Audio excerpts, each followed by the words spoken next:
Semuanya? Siap. Oke, senang bertemu dengan. Nah, hari ini kita akan belajar informatika, materi berpikir komputasional. Namun sebelum kita belajar, mari kita berdoa menurut kepercayaan kita masing-masing. Ambil sikap berdoa, berdoa dimulai.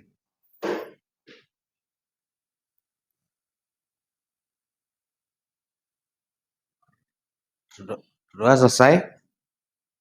Oke.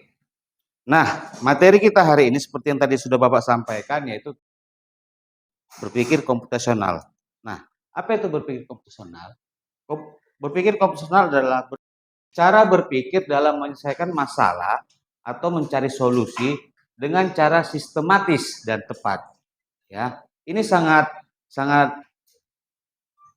baru mungkin bagi kamu, namun sebenarnya ini sudah sering kamu lakukan, bahkan dari dulu ini sudah kamu lakukan, baik itu di rumah maupun di sekolah. Namun kamu belum memahaminya. Nah, dengan mempelajari berpikir komputasional, di sini akan Bapak perkenalkan. Jadi kamu sudah akan semakin memahami bagaimana cara menyelesaikan masalah dan mengambil tindakan-tindakan dalam mencari solusi permasalahan tersebut. Di dalam berpikir komputasional itu ada yang namanya 4 pilar dalam berpikir komputasional. Yaitu apa? Yang pertama sekali adalah dekomposisi. Baru yang kedua pengenalan pola. Yang ketiga abstraksi. Baru yang keempat itu adalah algoritma. Di mana keempat pilar ini akan menjadi satu bangunan atau satu rancangan yang akan membentuk konsep cara manusia berpikir sama seperti layaknya komputer. Udah? Nah, dengan belajar berpikir komputasional, kita diajak untuk berpikir dalam menyelesaikan masalah. Udah? Oke. Nah, apa itu keempat pilarnya yang sudah Bapak sebutkan ini? Bapak jelaskan satu persatu. Yang pertama sekali, dekomposisi. Dekomposisi adalah membagi masalah besar menjadi bagian kecil yang lebih mudah dikerjakan. Kembali kita ke permasalahan. Permasalahan itu sangat besar dan kompleks. Bagaimana bisa diselesaikan? Nah, di sini permasalahan itu kita bagi-bagi menjadi bagian yang terkecil. Itu dia. Sebagai contoh, kita ingin mengadakan pesta ulang tahun. Pesta ulang tahun. Bagaimana kita bisa mengerjakan ini bersama teman-teman kita? Kita bisa membagi bagian kelompok untuk dikerjakan masing-masing. Contoh, dalam pemilihan kue, pemilihan pakaian, membuat undangan, maupun mendekorasi ruangan. Itu dia. Jadi, suatu event itu bisa dikerjakan kalau kita bagi-bagi tugasnya. Baik itu juga bisa kita lakukan kalau kita mengadakan event di sekolah. Dan bisa kita ambil juga kalau kita punya kerjaan di rumah. Dekomposisi. Nah, yang selanjutnya, pengenalan pola. Pengenalan pola atau pattern recognize adalah mencari kesamaan atau pola dari masalah yang pernah kita hadapi sebelumnya. Nah, pengenalan pola ini pun sama seperti dekomposisi tadi. Itu sering kita jumpai. Contohnya kalau yang tadi itu dekomposisi, Bapak kasih contohnya di kegiatan ulang tahun.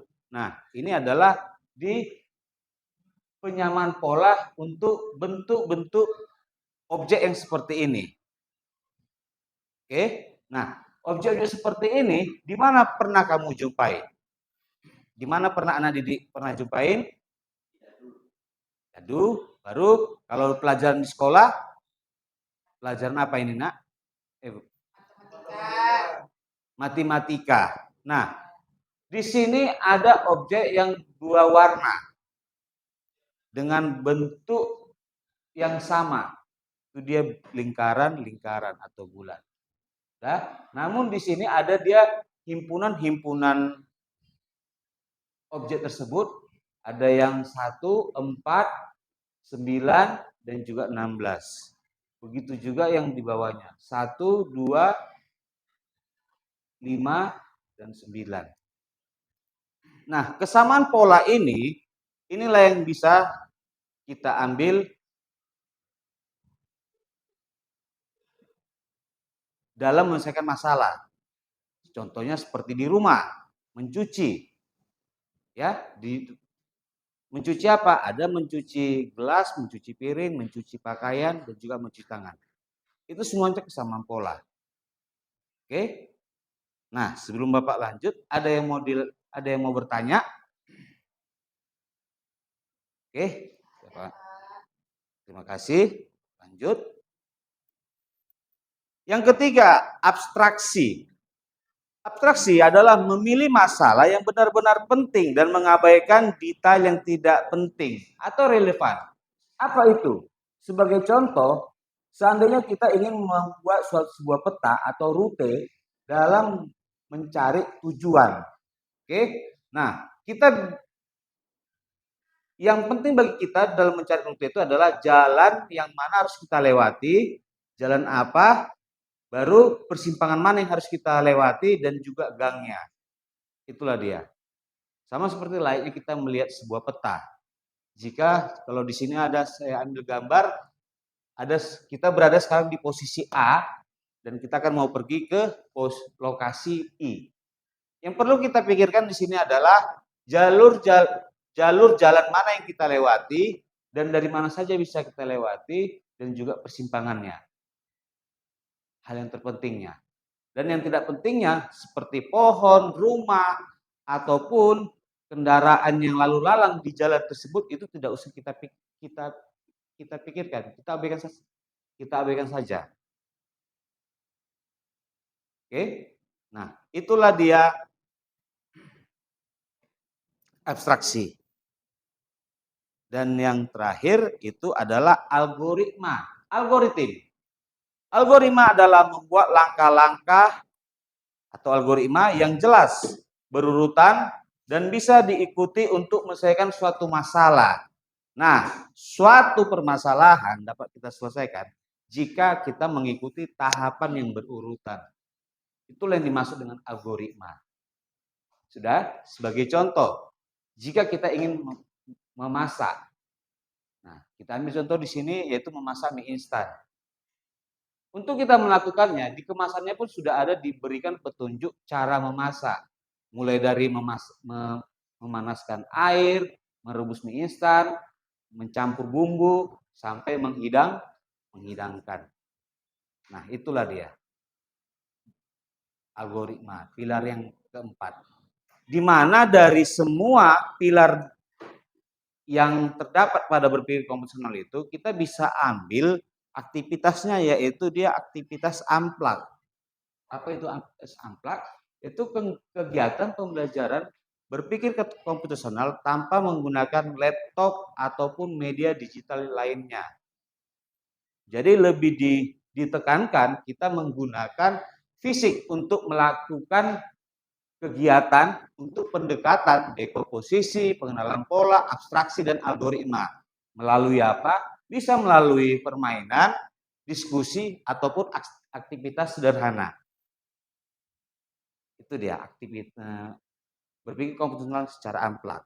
Nah, sebagai contoh, dari keempat pilar itu saya ambil sebuah kegiatan, yaitu menyusun permainan puzzle jigsaw.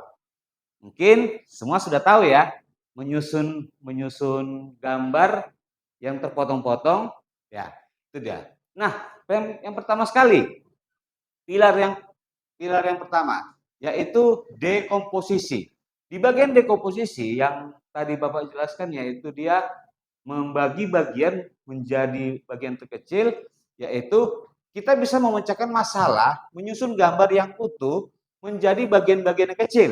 Nah, dibagi misalnya kelompok potongan border yang pinggir dulu, baru potongan yang dengan warna yang dominan, baru yang sama. Itulah dekomposisinya.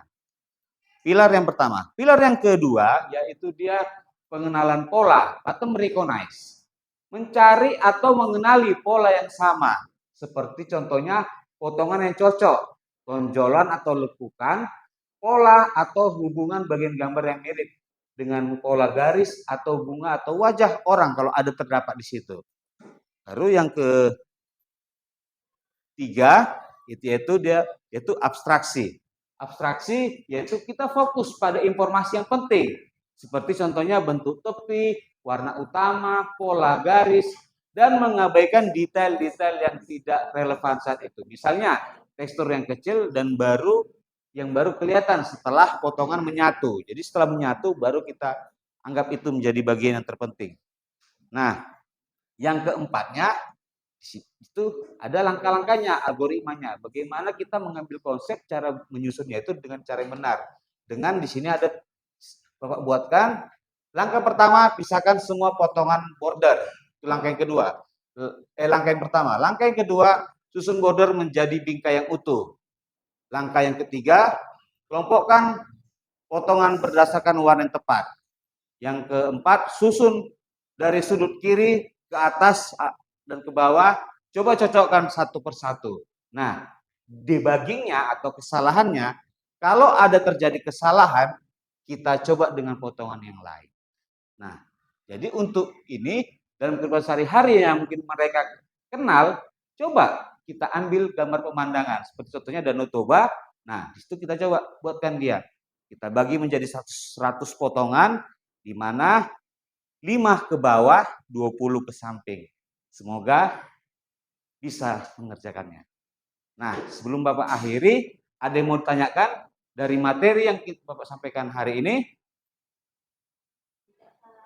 Oke, jika tidak ada, oke, semoga kamu mendapatkan hal yang baru yang menyenangkan di hari ini.